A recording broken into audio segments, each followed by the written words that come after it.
বেদবাণীর প্রথম খণ্ডের 260 নম্বর চিঠি 115 নম্বর পাতার চিঠিটা এত সুন্দর যে বড় চিঠি, অনেকটা সময় লাগবে এবং এই পাঠ শুনতে যারা আগ্রহী তাদের বিশ্বাস হয় তারা পুরোটাই শুনবে। চিঠিটা বড়, আর যদি ভালো লাগে অনুরোধ করব এটাকে শেয়ার করে দেবেন।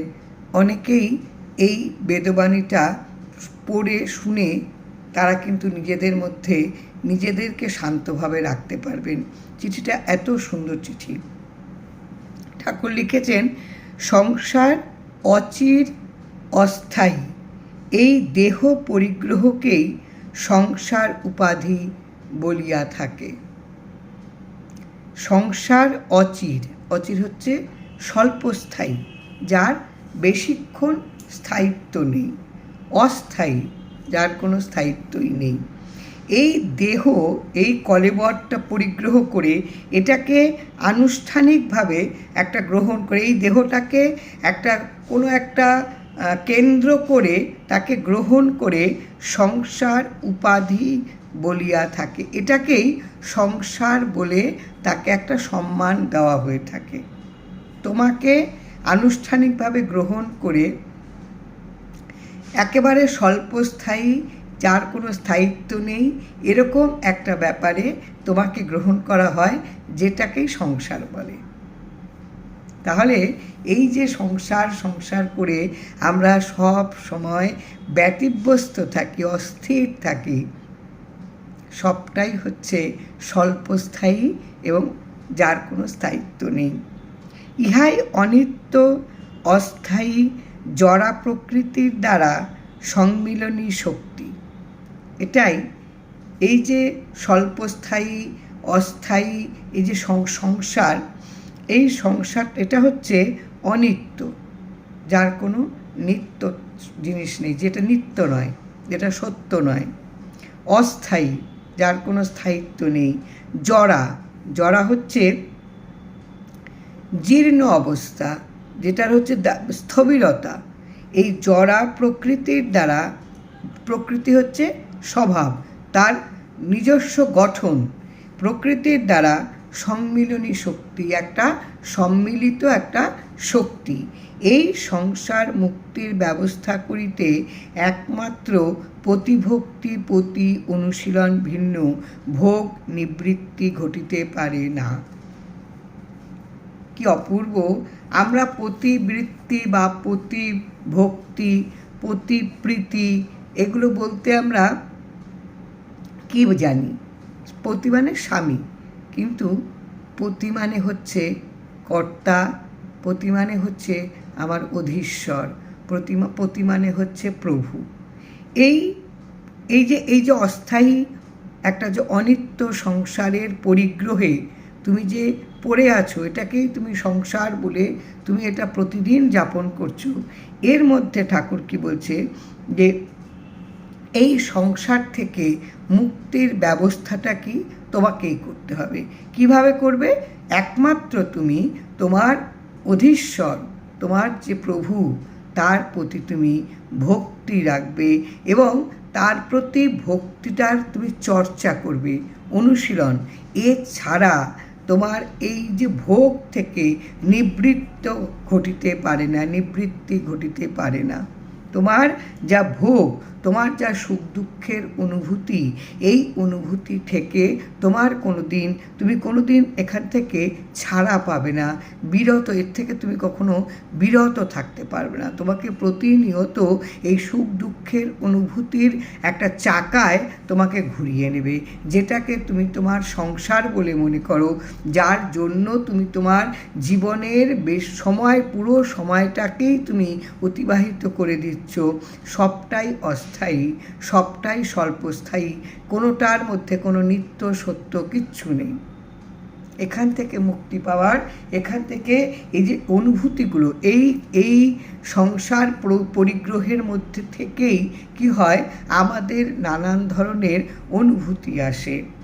এই অনুভূতিগুলি, যে সুখ দুঃখের অনুভূতিগুলো, এই অনুভূতিগুলো কি হয়, আমাদের সবসময় কষ্ট দেয়, আমরা কখনো আনন্দে ভেসে যাই, আমরা কখনো কষ্ট পাই। এখান থেকে নিবৃত্তি পেতে গেলে, নিবৃত্তি হতে গেলে আমাদের যদি এখান থেকে আমাদের বিরত হতে হয়, সরে আসতে হয়, তাহলে আমাদের একমাত্র পথ হচ্ছে আমার যে অধীশ্বর, আমার যে প্রভু, তাকে সব সময় তার প্রতি একটা ভক্তি এবং তাকে স্মরণ করে প্রতিটি মুহূর্ত চলা। তাহলে কিন্তু আমার এই অনুভূতিগুলির থেকে আমি নিজেকে সরাতে পারবো, বিরত করতে পারবো। না হলে প্রতিনিয়ত নানান অনুভূতি আমাকে অস্থির করে তুলবে। কিন্তু আমি যদি প্রতিটি মুহূর্ত, আমার প্রতিটি কাজের মধ্যেও আমি যদি আমার প্রভু, আমার অধীশ্বরকে আমি যদি সবসময় তার প্রতি আমি তাকে নিয়ে যদি আমি সবসময় কাটাই, তার জন্য যদি তার সেবাতে যদি নিজেকে নিয়োজিত করতে পারি, তাহলে আমার এই যে অনুভূতিগুলির ভোগ, এই ভোগ থেকে আমার নিবৃত্তি হবে। কর্তৃত্বাভিমানী সূত্রে জগৎকে ভ্রান্তি জন্মাইয়া আকর্ষণ বিকর্ষণ করিয়া থাকে বলিয়াই ইহার ব্যবস্থাকে মায়া মৃগ বলে। কি অপূর্ব, মানে এগুলো না, এগুলো সত্যি বলছি, বেদবাণী পাঠ শুধুমাত্র নিজে নিজে বললাম, নিজে নিজে বিশ্লেষণ করলাম, তার থেকে বোধহয় অনেক বেশি প্রাণবন্ত হয় যদি প্রত্যেকের সঙ্গে এটার একটা আদান প্রদান হয়। এই যে ঠাকুর বলছেন কর্তৃত্বাভিমানী সূত্রে, মানে আমার আমিত্বের যে অহংকার, এটার সূত্রে, এটাকে অবলম্বন করেই জগৎকে ভ্রান্তি জন্মাইয়া, মানে এই যে আমার সামনে যে এই যে ইহজীবন, ইহলোক, এই যে আমার গোটা পৃথিবী নিয়ে যে আমার যে যাপন, এই সবটাই একটা ভুলের জন্ম নেয়, ভ্রান্তি জন্মায়। ফলে আকর্ষণ বিকর্ষণ করিয়া থাকে, নানান জিনিসের প্রতি আমাকে ভীষণভাবে টেনে নেয় এবং আবার কখনো কখনো ঠেলে আমাকে সরিয়ে দেয়। এই যে আকর্ষণ বিকর্ষণ করিয়া থাকে বলেই ইহার ব্যবস্থাকে মায়া মৃগ বলে। মায়া মৃগ হচ্ছে যেটার কোনো মানে ইন্দ্রজাল, যার কোনো যার কোনো নিশ্চয়তা নেই, মানে যেটা ঠিক নয়। যেমন সোনার হরিণ দেখেছিল সীতা, এরকম সমস্ত কিছু ভুল জিনিসের প্রতি একটা আকাঙ্ক্ষায় সব সময় বুঁদ হয়ে থাকতে লাগে। এই কর্তৃত্বের অভিমান যদি আমাদের মধ্যে ভয়ঙ্কর থাকে, ফলে কি হয়, আমরা আমাদের প্রতি ভক্তি আমাদের আসে না, আমরা সারেন্ডার করতে পারি না, আমাদের অধীশ্বর যে আমাদের যে আরাধ্য দেবতা, তার প্রতি পুরোপুরি নিজেকে সমর্পণ করতে পারি না এই কর্তৃত্বাভিমানের জন্য। এই ফলটায় কি হয়, আমাদের নানান রকমের আকর্ষণ বিকর্ষণের দিকে আমাদের সবসময় আমাদের ব্যস্ত করে রাখে, আমরা সবসময় কষ্ট পাই। এইগুলোকেই বলে মায়ামৃগ। মায়ামৃগ হচ্ছে ম্যাজিক, ইন্দ্রজাল, যার এই আছে এই নেই। যেমন একেবারে মানে একদম মোহমায়ার দ্বারা একটা তৈরি হরিণ, এটা হচ্ছে বলিয়া জানি। এই সংসারে শুভ অশুভ উভয়ই কৃষ্ণ ভক্তির বাধক জানিয়া তাহাদের উদয় অস্ততে উদ্বিগ্ন কি হর্ষ করিবে না। এই যে ঠাকুর বলছেন, এই সংসারে যা কিছু ভালো মন্দ, এই ভালো মন্দ এই সবটাই হচ্ছে কৃষ্ণ ভক্তির প্রতিবন্ধকতা সৃষ্টি করে, কৃষ্ণ ভক্তির প্রতি। কেননা তুমি এটা ভালো এটা মন্দ, এই যে তুমি নিজের মনকে তুমি বোঝালে, ফলটাই কি হলো, তোমার কাছে সবটাই সমান এটা মনে হলো না। ভালো তুমি কোনটাকে বলছো, যেটা তোমাকে তৃপ্তি দিচ্ছে, যেটা তোমাকে তৃপ্ত করছে। কিন্তু ঠাকুর বলছেন এই যেটা সাময়িক তোমাকে তৃপ্ত করছে, এগুলো কিন্তু স্বল্পস্থায়ী, এগুলো কিন্তু বেশিক্ষণ থাকবে না। আবার কোনো কিছু তোমাকে কষ্ট দিচ্ছে, এটাও ঠাকুর বলছেন এটাও স্বল্পস্থায়ী, আজ আছে কাল নেই। নিত্য যেটা, যেটা স্থায়ী, যেটা স্থির সত্য, সেটাকে অবলম্বন করতে ঠাকুর বারবার করে বলছেন। ঠাকুর বলছেন ম্যাজিক, তুমি মায়ামৃগর পিছন তুমি ছুটো না। এই সবটাই হচ্ছে মায়ামৃগ, আজ আছে কাল নেই, এবং সবটাই হচ্ছে ম্যাজিক। এই তুমি দেখছো, এই তোমার চোখের সামনে ভ্যানিশ। এই যে তার জন্যই বলছেন যে এই জন্য যা ভালো মন্দ যেটা তোমাকে কৃষ্ণ ভক্তিতে বাধা সৃষ্টি করবে, এইগুলির উদয় অস্ততে তুমি কখনো উদ্বিগ্ন বা হর্ষ করিবে না। মানে তার আগমন আর তার চলে যাওয়া, এই দুটোতেই কখনো তুমি ব্যতিব্যস্ত হয়ে উঠবে না, আবার কখনো তুমি আনন্দে উদ্ভাসিত হয়ে উঠবে না। এই যে কি বুঝিয়ে প্রত্যেকটা আশ্রিত জনের কাছে ঠাকুর চিঠি লিখেছেন, এবং কি যে উপকৃত হয়েছেন আশ্রিত জন, যেটা আজও প্রতিটি আশ্রিত জনের প্রতিটি চিঠি সমানভাবে কিন্তু জীবনের জন্য ভীষণ প্রয়োজন, প্রতিটি মুহূর্ত। এই যে বলছেন ঠাকুর, তুমি যা কিছু কষ্ট পাও বা দুঃখ পাও, কর্তৃত্বাভিমান সূত্রে তুমি এগুলোকে নিজেই সৃষ্টি করো। ঠাকুর বলছেন এই যে সংসারে যা কিছু ভালো মন্দ, এটা কি করে, সব সময় তোমার কৃষ্ণ ভক্তিতে তোমাকে বাধা সৃষ্টি করে। কাজেই তুমি কখনোই তুমি উদয় অস্ততে উদ্বিগ্ন বা হর্ষ প্রকাশ করিবে না। আহা, মানে এইগুলি যদি সত্যি সত্যি মনের মধ্যে গেঁথে নেওয়া যায়, এবং তাতে বোধহয় ঠাকুরের কৃপার দরকার হবে। কেননা এ যে বড় সাধনার জিনিস, মনের সাধনা ভীষণভাবে প্রয়োজন হয়। যে আমি খুব বেশি পেলে আমি একেবারে আনন্দে গা ভাসিয়ে দেব না, আবার আমার কিছু না থাকলেও আমি একেবারে বিষাদে উদ্বিগ্ন হয়ে উঠব, ঠাকুর সেটাও বারণ করছেন। ঠাকুর বলছেন এগুলো সব হচ্ছে অস্থায়ী, অনিত্য। তুমি নিত্য যা, সত্য যা, তুমি তাকে আঁকড়ে ধরো, তাহলে তোমার কখনোই কোনটা ভালো কোনটা মন্দ এই বিভাজন তোমার মধ্যে আসবে না। তুমি যা পাচ্ছ তুমি তাতেই চলতে পারবে। এই যে কি অপূর্ব চিঠি, এটা এটা এটা প্রত্যেকের প্রতি মুহূর্তে বোধহয় এটাকে নিয়ে যাপন করা উচিত। কেননা আমরা কিন্তু সাধারণ ব্যাপারেই আমরা ভীষণ উদ্বিগ্ন হয়ে পড়ি। আমাদের ধৈর্য ভীষণ কম, আমাদের সহ্য ভীষণ কম, সহিষ্ণুতা একদম নেই। যা ঠাকুর বারবার করে বলে, ধৈর্য ধর্ম। তুমি ধৈর্য ধরো, ধৈর্য ধরলে আজ না হোক কোনো একদিন তুমি ঠিক তোমার একটা জায়গায় তিনি তোমাকে ঠিক মতন করে রাখবেন। তুমি তার সন্তান, তিনি সবসময় মঙ্গলময়, তিনি ভালো করবেন, তিনি কখনো খারাপ করবেন না। আর এই যে তোমার চলার পথে তুমি সব সময় তুমি তোমার অধিষ্ঠিততে তোমার দেবতা, তোমার যে অধীশ্বর, তোমার যে আরাধ্য দেবতা, তুমি তাকে স্মরণ করে যাও, তার প্রতি তুমি ভক্তিমান হও।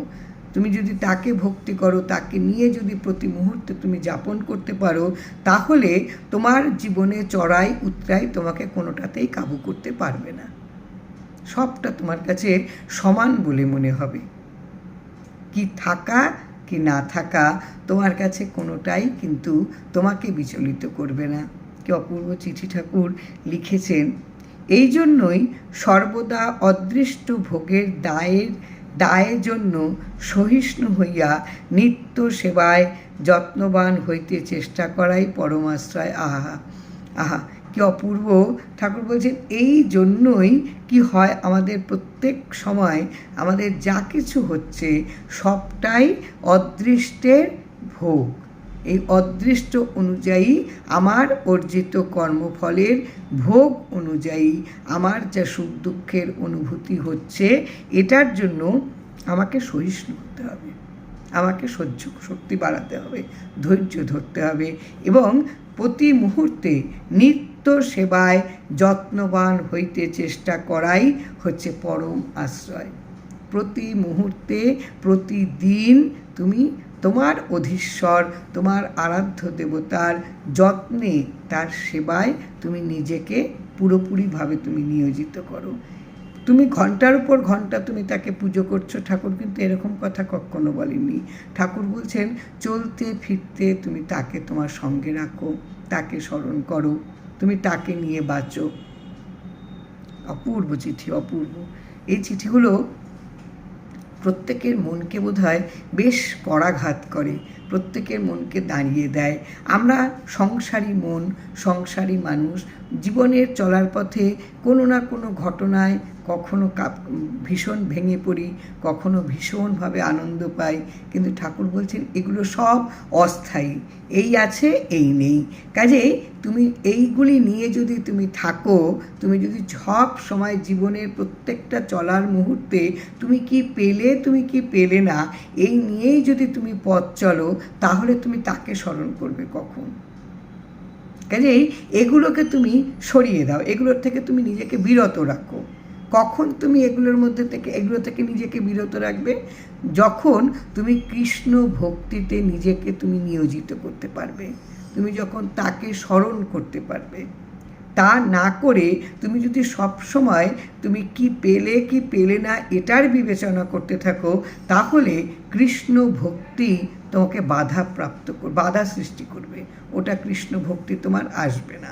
তুমি নাম করতে চলতে চলতে নাম করতেও তোমার মধ্যে কি আছে কি নেই এটা সবসময় তাড়িয়ে বেড়াবে। কি ভীষণ সুন্দর চিঠিগুলো ঠাকুর লিখেছেন। এবার ঠাকুর বলছেন স্বভাবে যেমন ভাগ্য উল্লাস উপস্থিত করিবে, তাহাই বাধ্য হইয়া নির্বিচারে ভোগ স্বীকার করিতে চেষ্টা করবে। তোমার আত্মভাবে যেমন ভাগ্য উল্লাস উপস্থিত করবে, যেমন তোমার সুখ দুঃখের অনুভূতি যেভাবে তোমার কাছে এসে উপস্থিত হবে, তাহাই তুমি নির্বিকারে ভোগ স্বীকার করিতে চেষ্টা করিবে। তোমার যাই আসুক তুমি নির্বিকারে এটাকে তুমি ভোগ করে যাবে, এটাই চেষ্টা করবে। এটা চেষ্টা করতে পারবে তুমি কখন? যখন তোমার ভেতরে সহিষ্ণুতা থাকবে, যখন তোমার ভেতরে ধৈর্য থাকবে, যখন তুমি সব কিছু সহ্য করতে শিখবে এবং তুমি বুঝতে পারবে কোনটা নিত্য কোনটা অনিত্য, তখন তুমি কিন্তু পেরে যাবে। এবং এই এতটা পর্যায়ে আসতে এই প্রতিদিনের বেদবাণীটা বোধহয় আমাদের চলার পথে ভীষণ প্রয়োজন। আমরা যদি প্রতিদিন প্রতিটি চিঠিকে ভীষণ মন দিয়ে পড়ি এবং তাকে যদি মনের মধ্যে একেবারে প্রতি মুহূর্তে যদি তাকে নিয়ে যাপন করতে পারি, আমরা বোধহয় খানিকটা মনের এইভাবে পরিশোধন করতে পারবো। হয়তো পারবো, নিশ্চয়ই ঠাকুর কৃপা করবেন। তুমি কর্তা নও ইহা তোমার জানিবার প্রয়োজন। এই যে বড় কথা, এটাই হচ্ছে আসল কথা।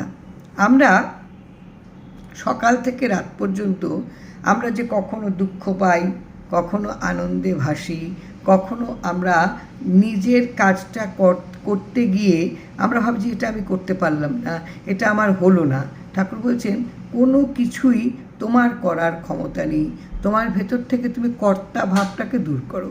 তুমি কর্তা নও, তুমি কিছু করতে পারো না, তুমি কিছু করতে জানো না। এটাকে তোমার জানবার প্রয়োজন। তুমি আগে এটাকে জানো।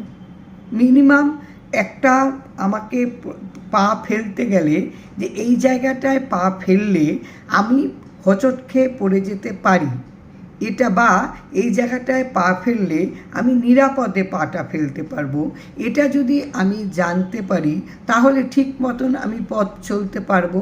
ঠাকুর বলছেন তুমি সবচেয়ে আগে তোমার জানার প্রয়োজন হচ্ছে তুমি কর্তা নও, তুমি কেউ নও, তুমি প্রতিদিন তার দ্বারা তুমি চালিত হচ্ছ, তিনি তোমাকে চালাচ্ছেন, তুমি চলছো। তাহারই উদ্ধার জন্য ব্যবস্থা করবে। এই যে তুমি কর্তা নও, এটা যদি তুমি জানতে পারো এবং এখান থেকেই তুমি নিজেকে উদ্ধার করার চেষ্টা করো, তোমার ভেতর থেকে কর্তা ভাবটা সরিয়ে দিয়ে এখান থেকে নিজেকে বের করে আনো, নিজেকে উদ্ধার করো, মানে ওখান থেকে ওই বদ্ধ অবস্থা থেকে তুমি নিজেকে উদ্ধার করে আনো। নয় মন কি বুদ্ধির উদ্ধার করিবার তোমার কি শক্তি বর্তমান আছে? এই যে